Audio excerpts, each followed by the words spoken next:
अस्सलाम वालेकुम viewers, welcome back to my YouTube channel and Facebook page. आज की इस वीडियो में मैं आपको मस्टूरिन सिरप के बारे में कंप्लीट रिव्यू करूंगा कि मस्टूरिन सिरप को बेसिकली किन किन कंडीशन में इस्तेमाल किया जाता है। फीमेल्स में इस्तेमाल किया जाने वाला ये सिरप 120 ml की पैकिंग में अवेलेबल होता है। इसके बेनिफिट्स, यूजेस, तरीका इस्तेमाल के बारे में मुकम्मल रिव्यू करेंगे।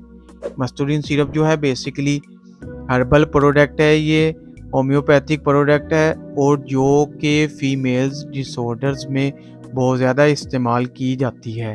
यानी इस सिरप को इमराज़ निस्वा को ट्रीट करने के लिए बहुत ज़्यादा इस्तेमाल किया जाता है।